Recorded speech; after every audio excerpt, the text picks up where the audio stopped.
Ômega contida em R2, um conjunto aberto,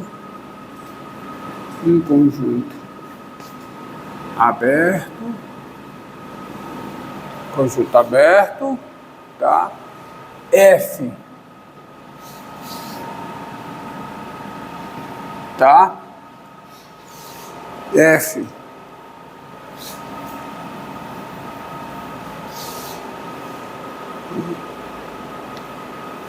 tá? F, um conjunto aberto, F de ômega e R, uma função, e F de ômega em R, uma função. Dizemos que F é contínuo,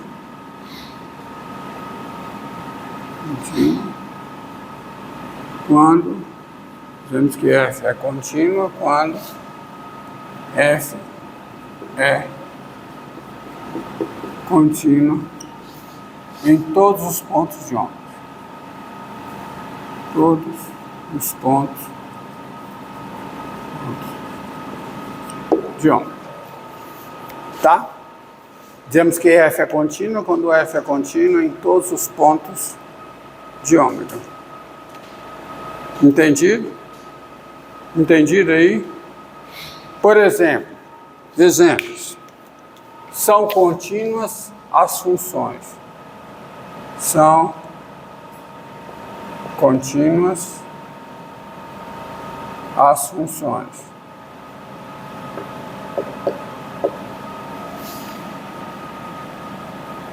F de xy igual a quê? A x sobre y. Tá? Veja que quem é o domínio de F aqui? Quem é o domínio de F? Quem é o domínio de F? Quem é? O domínio de F. Não? É o R2 menos o eixo das ordenadas, que é o gráfico da função nula. E aí você vem para o caso que eu coloquei aqui. Se f de RF é uma função contínua, então R2 menos o seu gráfico é um conjunto aberto. Então, se você olhar para cá, o domínio de F é um conjunto aberto. Por quê? Porque é o conjunto dos pontos da forma XY. Agora o X é número, tá? Nesse contexto aqui. É o conjunto dos pontos XY em R2, tal que Y é diferente de zero. E esse conjunto é um conjunto aberto, porque o R2 menos o eixo das abscissas. Tá? Tá bom? Entendeu? Essa função aqui, ó. Essa função aqui. F de xy igual a x2 mais y2. Quem é o domínio de F? Quem é? É o todo R2. São contínuos. Tá?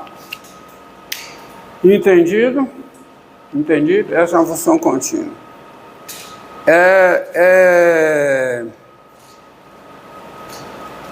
Tá?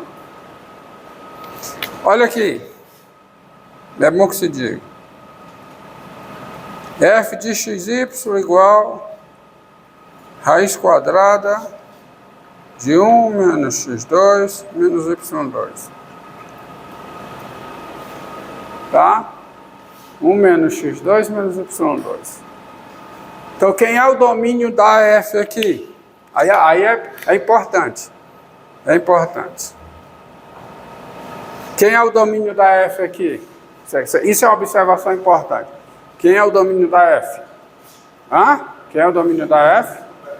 É o conjunto formado por cada ponto x, y pertencente aqui ao R2, tal que x2, tal que isso aqui seja maior que ou igual a zero. Maior que ou igual a zero.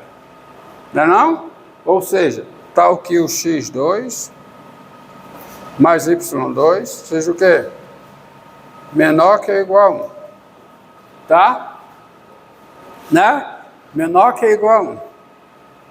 O domínio dessa função, então o domínio dessa função, quem é? É a bola fechada de raio 1, é o disco fechado de raio 1, centrado aonde? Na origem. Acontece que esse conjunto não é aberto, tá? Mas se eu chegar e disser assim, olha, eu só vou me interessar com isso aqui. Ou seja, eu vou restringir a função à bola aberta. Então, aí esse conjunto é um conjunto aberto. E a função é contínua. Ela é contínua também antes, tá certo? Porque essa definição de continuidade é porque eu estou restrito aqui ao que me interessa, tá? Que são aos conjuntos abertos. Então, se o domínio dessa função não é o conjunto aberto, mas aí eu pego o interior do domínio. O que é o interior do domínio?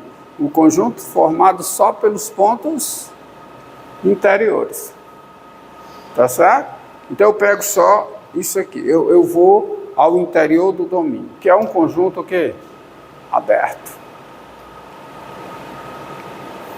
Entendido? Que é um conjunto aberto. É fácil demonstrar isso. Tá? Porque o que me interessa agora vamos ao teorema de existência e unicidade. Eu não vou demonstrar, eu quero só que vocês entendam, tá? Entenda esse conjunto, entenda esse teorema. Eu não vou, como eu vou precisar de muito espaço, eu não vou colocar lá, tá? Eu venho para cá, ó. Vou apagar isso aqui, tá? Apaga isso aqui.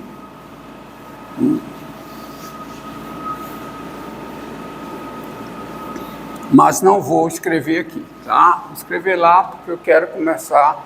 Agora é o teorema de existência e unicidade, a primeira versão.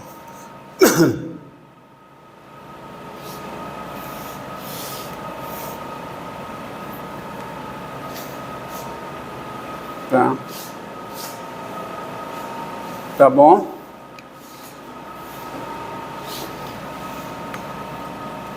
Teorema.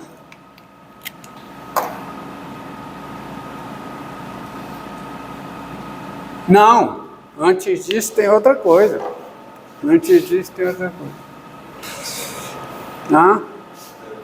É derivada parcial. Para quem não viu, aí eu vou ser bem rápido, ser bem direto, tá? Por exemplo,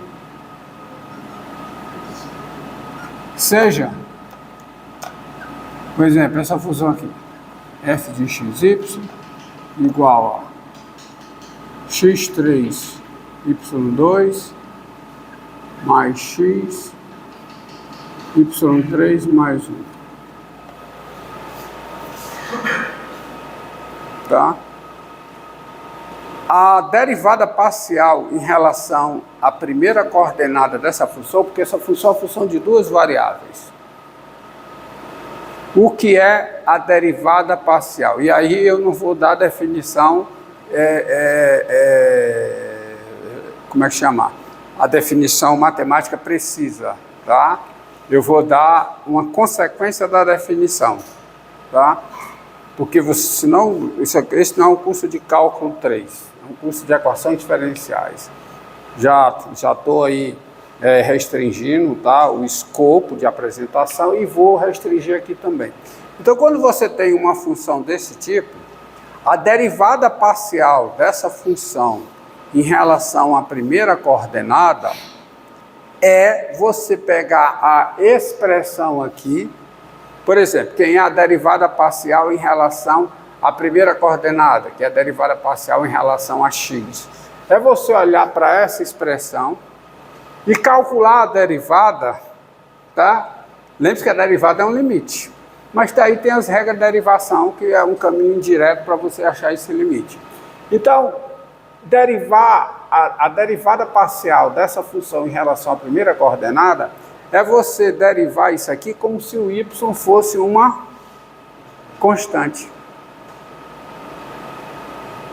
Então, quando você faz isso, ó, tem-se a derivada parcial de f em relação a x, ou seja, a derivada parcial de f em relação à primeira coordenada no ponto, né, em xy. Quem é?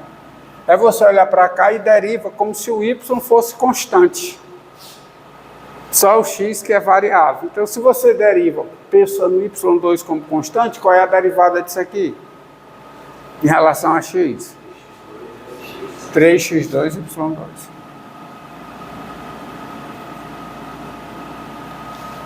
E quem é a derivada disso aqui em relação a x? Quem? y3. Pronto.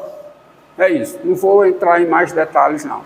Tem muita coisa por trás, tá? Tem um limite aqui, tá? Um limite, tem os limites, tem a derivada direcional, tem um bocado de coisa, mas eu vou no que me interessa. Então, é derivada parcial. E, tá? Derivada parcial em relação à segunda variável, segunda coordenada. Aí você pensa o contrário. Você olha para cá e trata o x como se fosse constante. Então, quanto é que dá isso aqui? Tá? 2, muito bem. 2x3y mais o quê? 3x y2. Tá? Então, isso é a derivada parcial em relação à primeira coordenada, tá? E aqui a derivada parcial em relação à segunda coordenada. Então, derivada parcial, isso aqui é o que nós chamamos de derivada, né? Derivada parcial em relação à primeira, né, coordenada. E aqui é o que? A derivada parcial em relação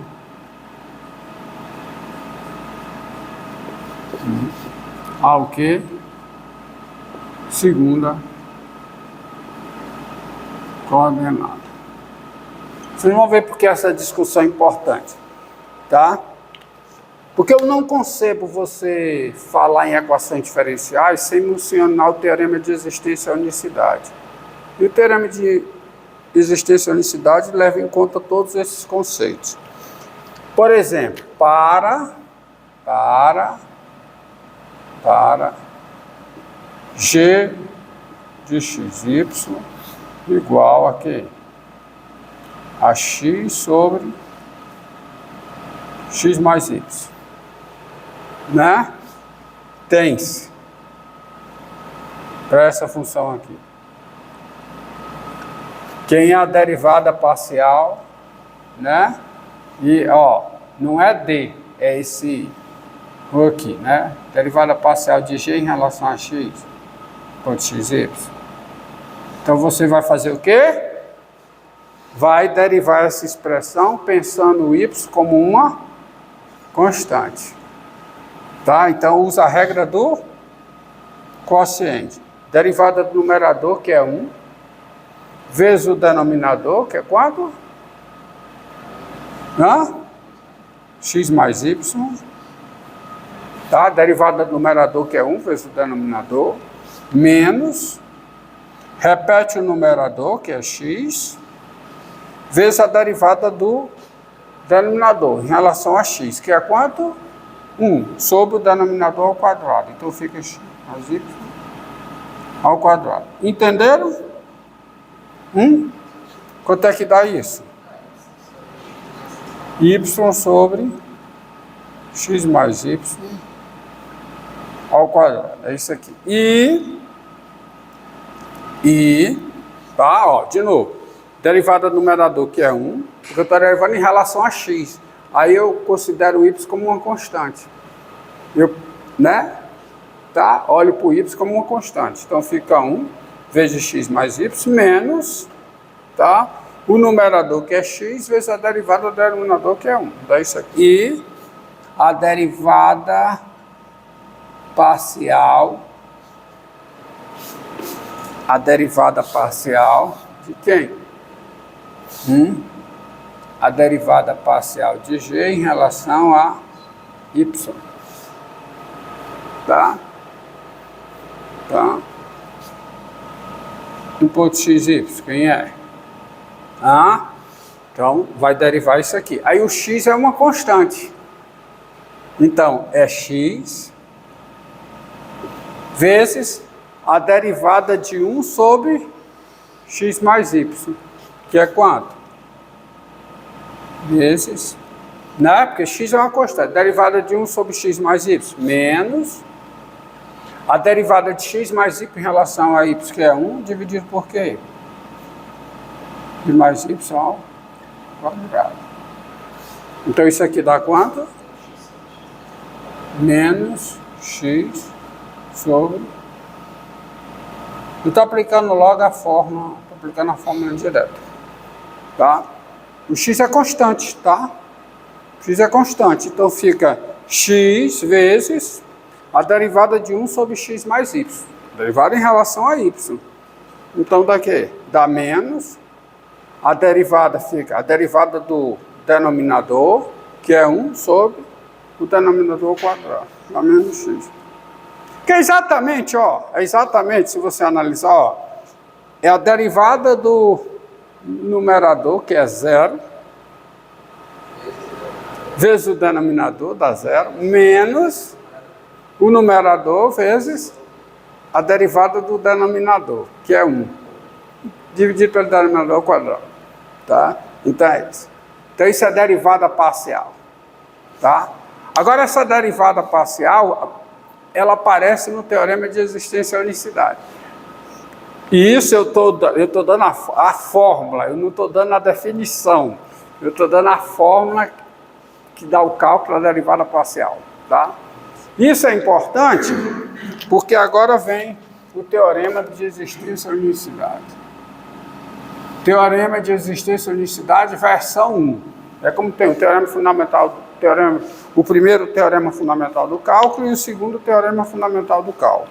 Ele é um pouco extenso, viu? É enunciado, mas o entendimento é fácil entendê-lo, tá? E a sua demonstração não é simples. Não é simples, bem técnica a sua demonstração. Mas precisa do seguinte. Ó, teorema, tá? Vamos aqui. E grave, tá? Que ele vai acompanhar vocês até boa parte seja o quê? Ômega contida em R2, um aberto, um conjunto aberto, tá? Tá? F, tá? E aí, olha o que é que eu vou colocar aqui. F, uma função contínua em ômega. E aí você tem que ter um entendimento aqui. Olha, veja para cá, ó, para cá. Olha, seja ômega contida em R2, um conjunto aberto, e F de ômega em R, uma função. Dizemos que F é contínua. Dizemos que F é contínua quando F é contínua em todos os pontos de ômega. Eu não quis carregar muito nas definições, mas agora eu venho para cá e boto aqui, ó, F, uma função contínua em ômega. Não sei por que eu estou deixando aquele espaço lá. F, pronto, encerra e começa